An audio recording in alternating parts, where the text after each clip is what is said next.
नमस्कार, मैं तनुज दीक्षित। आप मेरे साथ देख रहे हैं नेक्स्ट 9 न्यूज। लोकसभा चुनाव 2024 का महापर्व चल रहा है और आज तीसरे चरण की मतदान है। उत्तर प्रदेश की 10 सीटों पर मतदान है, लेकिन उत्तर प्रदेश से आज ऐसी खबर सामने आती है जो वाकई में सबको चौंका देती है।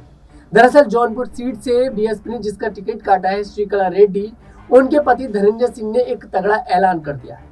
दरअसल धनंजय सिंह ने कहा कि मैं यहाँ से अपनी पत्नी को निर्दलीय चुनाव भी लड़ा सकता हूँ और अब हम इस बात पर विचार कर रहे हैं।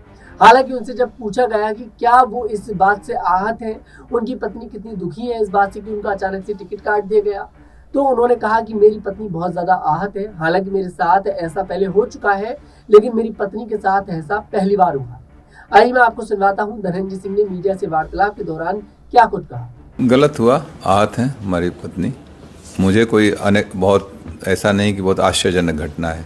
मैं पहले भी 3 बार मेरे साथ ऐसी घटना घट चुकी है। तो मेरी पत्नी के लिए पहली घटना थी, श्रीकला जी के लिए वो आहत हैं। सारा ठीक रहा, आप लोग पर फोड़ा जा रहा है कि आपने मना कर दिया, उनको कोई चारा नहीं मिला। मैं भी सुन रहा था कि दबाव में ये वो ऐसा। बहुजन समाज पार्टी मुझे बहुत कायदे से जानती है और ख़ास तौर से बहुजन समाज पार्टी की जब सरकार रही, बहन जी जब मुख्यमंत्री रहीं 2002 में, तब भी मुझे 1 साल जेल रखा गया। हम लोगों को 10-12 मुकदमे ला दे गए। तब तो हम लोगों ने कोई कम, मेरी माता जी का निधन भी हुआ था उस समय। हम लोग तो कहीं कंप्रोमाइज़ नहीं किए ना। तो बसपा, कम से कम बसपा के लोग जो बोल रहे हैं, अभी खरवाड़ जी हमको लगता है नए नए आए, उन्हें जानकारी नहीं है, इस तरीके की भाषा बोल रहे हैं।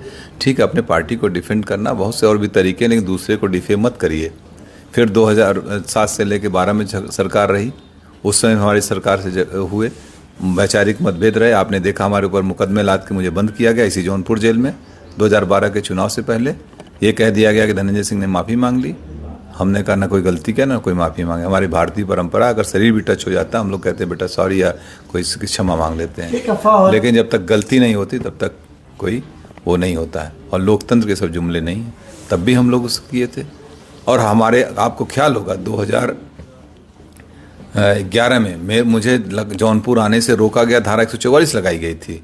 लेकिन मैं आया, क्या मैं दबाव डर गया था क्या पुलिस के उस समय की सरकार, तत्कालीन सरकार से? और अभी आप लोगों के सामने 2020 में तमाम आरोप, ऐसे अफवाहें चल रही थी ना। बाई इलेक्शन लड़े थे कि नहीं? हम लड़े थे। प्रदेश में कई लोग लड़ रहे थे इंडिपेंडेंट। तो इस तरीके की फर्जी बातें न बोलें। बहुजन समाज पार्टी भी देखा, अमेठी टिकट काटा, बस्ती काटा, आजमगढ़ काटा, बनारस काटा, एक दिन 2 दिन पहले। तो ये इनका हो सकता है कोई इनकी कार्यशैली हो, कोई अपना हो। तो आप अपना काम करिए, जो करना ठीक है, लेकिन लोगों को गुमराह मत करिए। 2024 के लिए क्या बचा है आपके पास?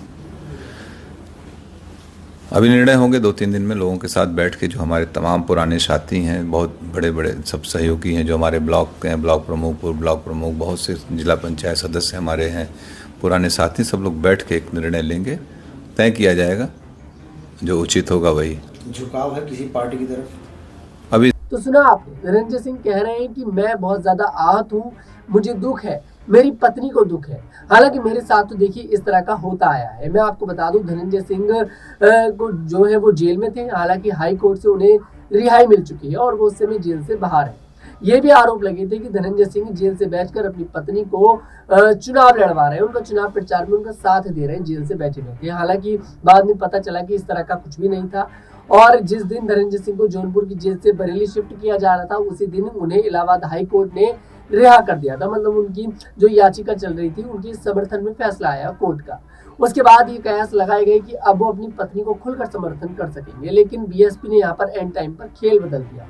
अब मैं आपको बता दूं, धनंजय सिंह जो है वो इस मूड में नजर आ रहे हैं कि वो अपनी पत्नी श्रीकला रेड्डी को जौनपुर सीट से निर्दलीय चुनाव लड़ा सकते हैं। धनंजय सिंह ये भी कह रहे हैं कि जिसे मैं चाहूंगा वो यहाँ से सांसद बनेगा। मैं आपको बता दूं, धनंजय सिंह जो है वो एक कद्दावर नेता जौनपुर सीट से रह चुके हैं। कई बार सांसद रहे हैं, कई बार विधायक रहे हैं, बीएसपी पार्टी के नेता रहे हैं। और धनंजय सिंह ने बताया कि उनकी आखिरी बार वार्तालाप जो मायावती जी से हुई थी वो सन 2013 में हुई थी, जब वो सिटिंग एमपी थे। मैं आपको सुनाता हूँ धनंजय सिंह ने निर्दलीय चुनाव लड़ने पर क्या कुछ कहा। जब तक हम लोगों के राय मशवरा नहीं कर लेंगे तब तक कोई निर्णय नहीं लेंगे। अभी भूमिका तो अदा करेंगे, बिल्कुल भूमिका अदा करेंगे। बगैर हम लोगों के सहमति, जिसको हम लोग चाहेंगे वही यहाँ से सांसद जाएगा, ये भी तय है।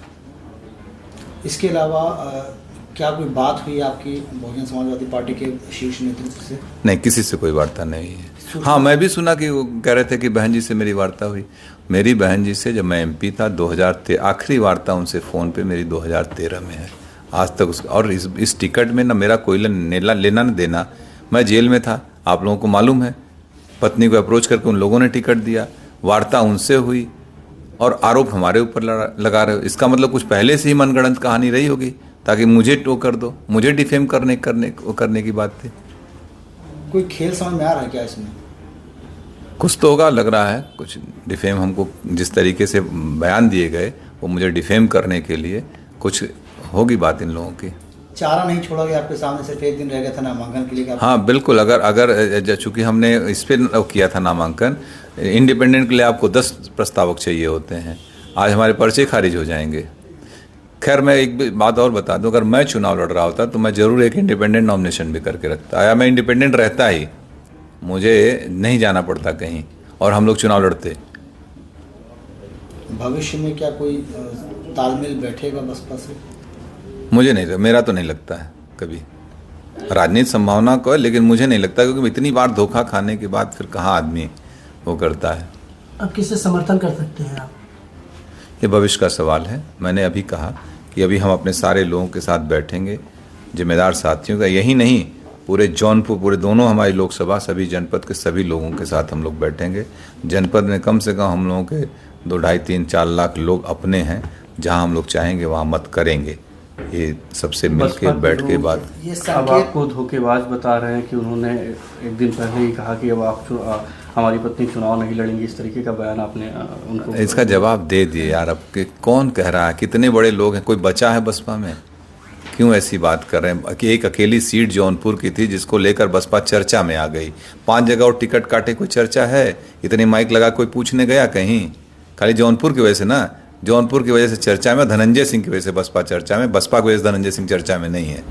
प्रणाम। तो सुना आपने, धनंजय सिंह कह रहे हैं कि निर्दलीय चुनाव हम लड़वा सकते हैं, हम इस चीज पे विचार करेंगे।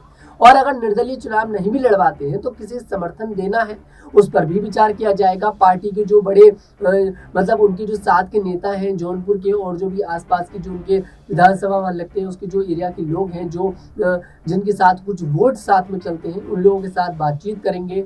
और जल्द ही जल्द देखिएगा आप, इस बात का भी ऐलान हो जाएगा कि जौनपुर सीट से जहां तक है कि धनंजय सिंह की पत्नी श्रीकला रेड्डी निर्दलीय चुनाव लड़े।